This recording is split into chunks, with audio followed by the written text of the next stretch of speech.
Sur la plage, il y a une silhouette noire en train de la fixer. Bonjour à tous et à toutes et bienvenue donc pour une nouvelle vidéo où je vais vous parler de quelques témoignages qui sont assez dingues. Après, c'est des témoignages, vous prenez, vous laissez, vous croyez ce que vous voulez, sur les sirènes. J'avais envie de parler des sirènes parce qu'en ce moment, je sais pas, je trouve qu'il y a beaucoup de vidéos sur TikTok à ce sujet. Bon, la plupart sont fake, mais j'avais trouvé ça intéressant. Donc si vous êtes prêts, faites comme moi.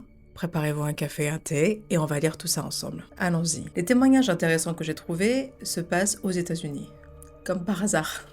Un homme qui dit qu'il a vu une mermaid, donc une sirène en anglais. Apparemment, cette sirène aurait été vue sur Ocean Beach, qui est aux États-Unis. C'est à San Francisco, environ. Cette personne dit qu'il était donc sur Ocean Beach, très tôt le matin, juste avant le lever du soleil. Il a donné environ 6h45 du matin pour avoir un contexte. Il précise qu'il fait ça, qu'il va très tôt comme ça le matin se balader parce que c'est un endroit très fréquenté, très prisé et que le matin souvent il y a moins de monde, voire personne. Là il y a presque personne, les lumières sont à peine là, je veux dire que c'est à peine les premiers rayons du soleil. Il dit qu'il aime bien aller là-bas tôt le matin pour justement regarder l'océan tranquille, voir des dauphins, des phoques. C'est son petit rituel à lui pour être cool et pour déstresser.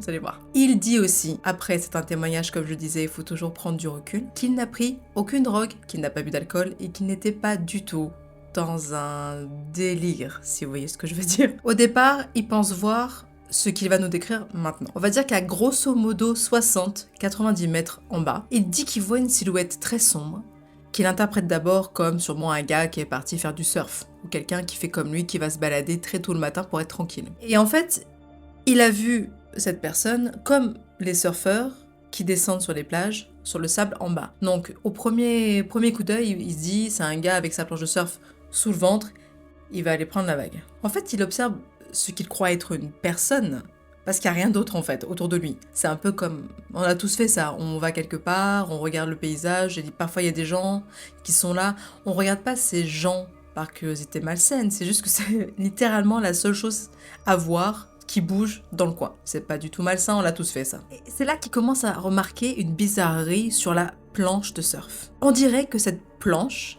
n'est pas indépendante de cette personne. Plus il regarde, plus il a l'impression que la planche est attachée au gars, à la personne en tout cas. Il s'est dit c'est bizarre, comment est-ce qu'il arrive à faire en sorte que cette planche ne soit pas séparée du corps? Il se posait ces questions-là. Mais d'un coup, il y a eu un moment complètement bizarre, anormal. C'est à ce moment-là qu'il a l'impression que la silhouette l'a repéré. Et elle décide de fuir. Là où il insiste énormément dans le témoignage, c'est sur la vitesse. Il a décrit une accélération extrêmement brutale. Genre de 0 à 20 km/h comme ça, d'un coup fluide. Piou, piou! Pas comme un gars, quoi. Quand il a vu ce truc partir si vite, ça lui a fait un choc. Il s'est demandé si en fait ce qu'il a pris pour la planche n'était pas une partie de l'être. Et là, il a commencé à se poser plein de questions. Qu'est-ce que je suis en train de voir? Qu'est-ce que j'ai vu? Mais ça s'arrête pas là. Il dit ensuite qu'il a vu cette chose remonter à la surface et replonger, remonter et replonger jusqu'à ce qu'il la perde de vue. Et que dans l'eau, à la lumière du soleil qui commençait vraiment à se lever, il y avait un aspect poissonneux. Après le plongeon, il n'y avait plus rien, il n'a pas vu de traces. Mais il n'y avait que des petites vagues, on aurait dit que ça n'avait jamais existé, qu'il n'avait rien vu, ce qui l'a fait beaucoup douter de lui-même, de ce qu'il avait vu. Et pourtant, il assure dans le témoignage qu'il n'était ni sous l'emprise de substances, et qu'il était vraiment dans un état dit normal. Encore une fois, selon lui, j'en conviens. J'ai vu dans d'autres commentaires sur ce témoignage que des personnes comme moi, très curieuses, lui demandent si il y avait des traces dans le sable, des traces de quelque chose qui avait été traîné ou plongé. Et en fait, il disait qu'il était sincèrement stupéfait et qu'il a eu une réaction corporelle un peu figée et qu'il n'a pas pensé à aller courir vers le lieu où il a vu cette chose pour aller vérifier. Et même encore maintenant, il doute vraiment de ce qu'il a vu parce que ça lui semble complètement dingue. Et quand les gens lui demandent plus de questions, il dit qu'il a vu ce qu'il croyait être un homme, puisqu'il croyait que c'était un surfeur. Il a vu ce qu'il pensait être une planche de surf, sauf que la planche de surf faisait partie de son corps, et que cet homme, cette personne, à détaler dans l'eau et à plonger plusieurs fois et qu'il y avait un aspect poissonneux. Mais il n'a jamais pu vraiment identifier avec certitude que c'était un poisson ou une autre créature. Ce n'était pas un phoque parce que apparemment d'après cet homme, il y a beaucoup de phoques dans cette zone-là, donc il sait exactement à quoi ça ressemble et ça n'était pas ça. Donc cet homme est très perplexe sur ce qu'il a vu. Passons au deuxième témoignage. Là, on est en Jamaïque. Il y a beaucoup de choses qui se passent en Jamaïque. Pour le contexte, une personne raconte qu'en 2021, elle est à Montego Bay, en Jamaïque, seule sur la plage. Jusque-là, ça me semble sympa. Cette personne est donc seule, mais la nuit, pendant un orage silencieux, avec des éclairs, mais il n'y a pas vraiment de bruit. Et je sais pas pourquoi, mais cette personne a vraiment insisté sur l'ambiance de cette soirée. Il faisait nuit, il y avait de l'orage, et cette personne était seule sur la plage. Ok. Elle précise un détail très important selon moi, elle ne sait pas nager. Ok.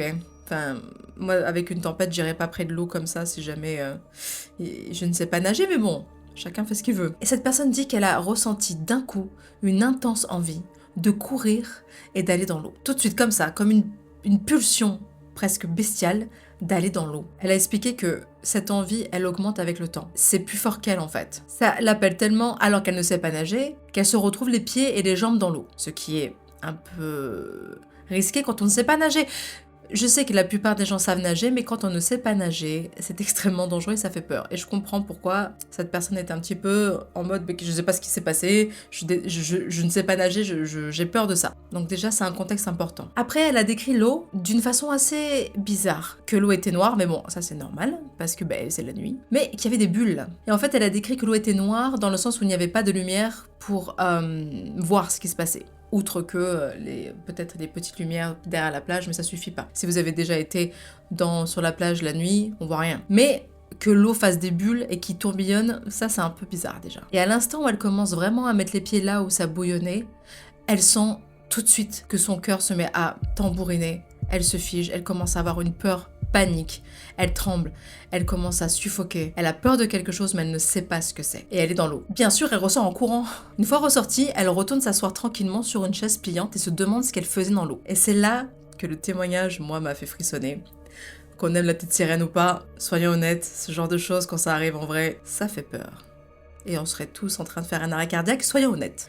Donc, elle se rassoit sur la plage, et rappelez-vous ce que je vous ai dit, il fait nuit, il y a un orage au loin, donc ça éclaire le ciel, mais ça ne fait pas une tempête sur elle en fait, ça arrive des fois, ça au-dessus des mers. Et donc elle se rassoit sur sa chaise, et un orage arrive, un éclair frappe, et pendant une fraction de seconde, elle illumine la plage, et juste en face d'elle, sur la plage, il y a une silhouette noire en train de la fixer. Elle dit que la silhouette était pas très loin, avec de longs cheveux. Elle l'a fixée, elle. Et bien sûr, dès que l'éclair disparaît, rien. Plus rien. Sur le coup, elle est choquée. Encore une fois, elle a une réaction corporelle, elle tremble, elle se met à avoir le cœur qui bat très vite, elle se met à transpirer. Et pendant bien 20-30 minutes, elle essaie de comprendre ce qu'elle a vu. C'était quoi? C'était un morceau de bois? Qu'est-ce que c'est qu'elle a vu? C'était un phoque? Elle essaye vraiment de savoir ce qui s'est passé. Ensuite, son interprétation a été de dire qu'elle a sûrement dû voir une sirène qui a essayé de la happer vers la mer. Il faut savoir que dans les îles et même en Afrique, il y a beaucoup de monde qui croit dur comme fer aux sirènes. Pas comme un mythe ou comme des êtres élémentaux ou des choses comme ça, mais comme des créatures bien réelles, bien dangereuses, capables de vous attirer dans le fond des profondeurs et vous ne revenez jamais. J'ai beaucoup eu de personnes qui m'ont envoyé, pas forcément des témoignages, mais des questions sur les sirènes en me disant que dans leur pays, beaucoup de personnes en Afrique, aussi sur les côtes africaines, qui disaient qu'en fait là-bas, c'est pas un jeu. Ils font tous super gaffe aux sirènes. En Jamaïque aussi, par exemple. Sur certaines plages d'Amérique du Sud aussi. C'est quand même intéressant de voir que dans certaines cultures, c'est pas juste une croyance, c'est une peur. Il faut pas aller dans les profondeurs, il ne faut pas appeler les sirènes dans certaines cultures. Intéressant. Maintenant, on va passer au troisième témoignage. Nous sommes encore en Amérique. Apparemment, c'est le récit d'une grand-mère qui serait racontée depuis 50 ans. Moi, je l'ai trouvé donc il y a pas longtemps, mais apparemment, il est très connu celui-là. L'auteur explique que sa grand-mère lui raconte la même histoire depuis plus de 50 ans. Ça doit être sympa les dîners de famille. J'espère que c'est pas une histoire horrible. Le lieu exact serait donc Henderson, Caroline du Nord, Kerr Lake, et la zone précise, ce serait Nutbush Bridge.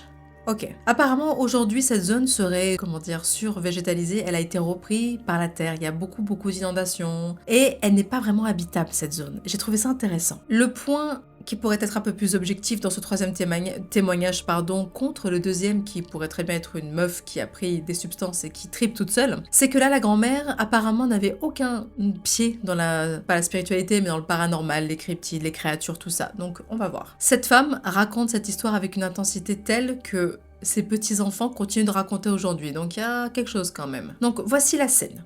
La grand-mère part pêcher avec son mari. Le mari, il va chercher un meilleur endroit et lui demande de l'attendre pour qu'il puisse s'installer confortablement à un endroit parfait pour la pêche. Donc la petite mamie à l'époque reste seule en attendant que son mari revienne. Je vais faire un petit coup de café quand même, à la vôtre.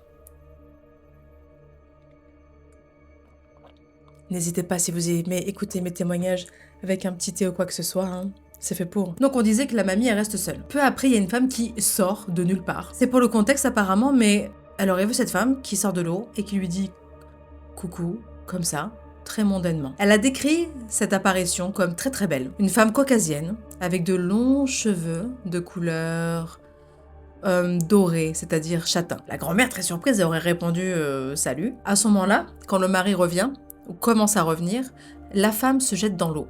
Et c'est à ce moment-là que la grand-mère dit qu'elle jure avoir vu des écailles de poisson. Elle n'a pas vu la queue en entier, elle a juste vu une partie de son arrière-train.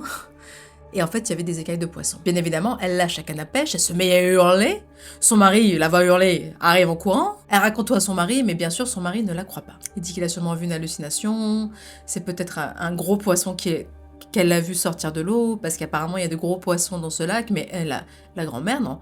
N'en démord pas, non, elle a vu une femme sortir du lac, lui faire coucou, et repartir avec quelque chose qui ressemblait à une queue de sirène. Il y avait des écailles de poisson. Elle n'était pas folle, elle l'a vu. Elle raconte que personne ne l'a jamais cru. Ni son mari, ni personne d'ailleurs. Et l'auteur dit que sa grand-mère, ça lui fait de la peine de l'entendre raconter cette histoire depuis 50 ans sans que personne n'y porte vraiment attention, parce qu'elle dit, il ou elle, en fait je sais même plus, que sa grand-mère, on part toujours avec passion, qu'il y a des réactions corporelles, qu'elle tremble un peu, et comme je disais sur les vidéos pour, c'était les enfants, les Black Eyed Kids, quand il y a une réaction physique, vraiment très physique, qu'on peut voir, qu'on peut mesurer, c'est quand même pas pareil.